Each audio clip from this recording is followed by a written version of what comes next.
Hello बच्चों, let's read this question. The question is the following table shows the position of 6 elements A, B, C, D, E and F in the periodic table. इस type से हमें groups और periods दिए हैं और elements दिए हैं. Using the above table, answer the following question. और क्वेश्चन यहाँ पे क्या गिवन है? Select the element which is a known metal with valency of 3 and the options are A, B, E and D. तो यहाँ पे हमारा की कॉन्सेप्ट क्या हो जाएगा? पहले हम ग्रुप नंबर से फाइंड आउट करेंगे कि किसी भी एलिमेंट के आउटर मोस्ट शेल में टोटल कितने इलेक्ट्रॉन्स हैं.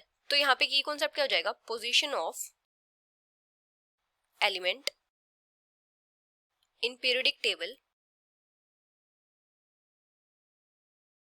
On the basis of their electronic configuration. जैसे अगर हम बात करें ग्रुप नंबर की, तो किसी भी एलिमेंट का जो ग्रुप होता है ये किसके ऊपर डिपेंड करता है कि उसके आउटर मोस्ट शेल में टोटल कितने इलेक्ट्रॉन्स हैं. Depends on the number of electrons present in outermost shell. जैसे अगर किसी एलिमेंट के आउटर मोस्ट शेल में टोटल एक या दो इलेक्ट्रॉन है तो ग्रुप नंबर किसके इक्वल हो जाएगा? Number of electron in outermost shell. If the last orbit contains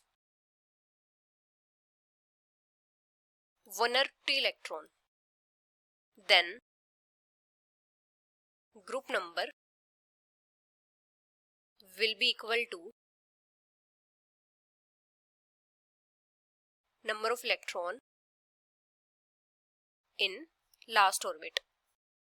और अगर लास्ट ऑर्बिट में इलेक्ट्रॉन 3 या 3 से ज्यादा है तो ग्रुप नंबर किसके इक्वल हो जाएगा? Number of electron in last orbit plus 10. Number of electron in last orbit plus 10. अभी जैसे हमें यहाँ पे ए कहाँ गिवन है? फर्स्ट ग्रुप में गिवन है. तो इसका क्या मतलब हो जाएगा कि जो ए एलिमेंट होगा इसके आउटर मोस्ट शेल में एक इलेक्ट्रॉन होगा, 1 इलेक्ट्रॉन इन लास्ट ऑर्बिट. अभी जैसे बी कहाँ पे गिवन है? 15th ग्रुप में गिवन है. तो इसका क्या मतलब हो जाएगा कि लास्ट ऑर्बिट में होंगे 5 electron, 5 electron in last orbit, मतलब वैलेंस शेल में 5 इलेक्ट्रॉन होंगे. अभी सी कहाँ पे गिवन है? 18th ग्रुप में. तो मतलब लास्ट ऑर्बिट में होंगे 8 electron, 8 electron in last orbit. D कहाँ पे गिवन है? सेकेंड ग्रुप में. इसका क्या मतलब हो जाएगा कि डी का जो आउटर मोस्ट शेल है उसमें 2 इलेक्ट्रॉन है, 2 इलेक्ट्रॉन इन लास्ट ऑर्बिट. अभी ई कहाँ पे गिवन है? 14th ग्रुप में, मतलब लास्ट ऑर्बिट में होंगे 4 electron, 4 electron in last orbit. अभी एफ कहाँ पे गिवन है? 18th ग्रुप, मतलब 8 इलेक्ट्रॉन इन लास्ट ऑर्बिट. अभी अगर हम बात करें वैलेंसी की, तो वैलेंसी क्या होती है कि कोई भी एलिमेंट कितने नंबर ऑफ बॉन्ड्स फॉर्म कर सकता है अपना ऑक्टेट कंप्लीट करने के लिए. The number of bonds that an atom can form to complete its octet.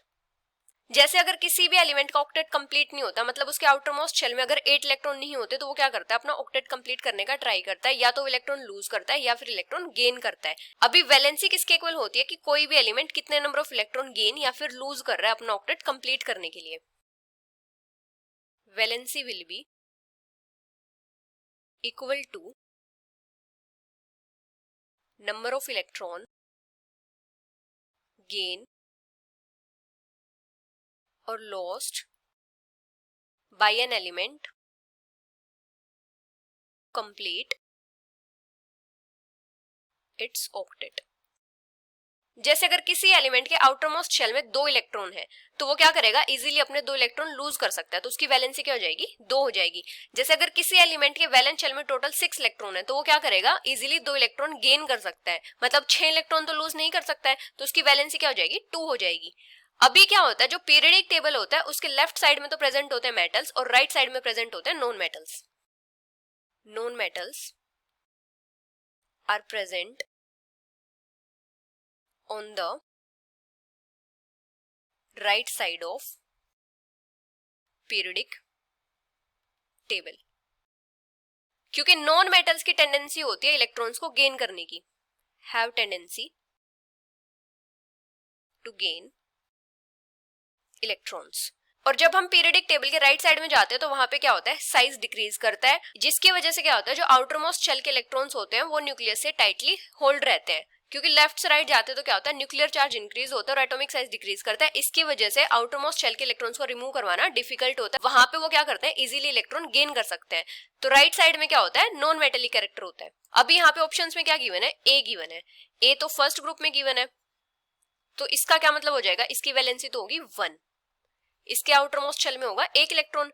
अभी बी कहां पे गिवन है, 15th ग्रुप में, तो इसकी वैलेंसी कितनी हो जाएगी, यहाँ पे इसके आउटर मोस्ट शेल में होंगे 5 electron, 5 electron in last orbit. जैसे इसकी इलेक्ट्रॉनिक कॉन्फ़िगरेशन क्या हो जाएगी, ये प्रेजेंट है सेकेंड पीरियड में, मतलब यहाँ पे टोटल 2 शेल होंगे, के एंड एल। अभी लास्ट में कितने हैं, 5 इलेक्ट्रॉन है, तो के में कितने होंगे, 2 होंगे, क्योंकि ये कंप्लीटली फिल्ड होगा। और किसी भी शेल में टोटल कितने इलेक्ट्रॉन्स आ सकते हैं, ये किसके इक्वल होता है, 2n² के। n यहाँ पे क्या होता है, इसका प्रिंसिपल क्वांटम नंबर, इसकी n वैल्यू। जैसे k के लिए n की वैल्यू होती है 1, l के लिए होती है 2। इसको अपना ऑक्टेट कंप्लीट करने के लिए 3 इलेक्ट्रॉन की रिक्वायरमेंट है, requirement of 3 electron to complete its octet. तो इसकी वैलेंसी क्या हो जाएगी, 3 हो जाएगी। ये इजिली 3 इलेक्ट्रॉन गेन कर लेगा। और ये क्या होगा, नॉन मेटल भी होगा। अभी ई कहां पे गिवन है, 14th ग्रुप में गिवन है, मतलब इसके आउटर मोस्ट शेल में कितने इलेक्ट्रॉन है, 4 इलेक्ट्रॉन है इन लास्ट ऑर्बिट। तो इसका क्या मतलब हो जाएगा कि इसकी वैलेंसी क्या हो जाएगी, 4 हो जाएगी। अभी डी कहां पे प्रेजेंट है, सेकेंड ग्रुप में प्रेजेंट है, तो इसकी वैलेंसी क्या हो जाएगी, 2 हो जाएगी। तो वैलेंसी 3 किसकी होगी, बी की। So the final answer is option B. Hope you understood it well. Best of luck.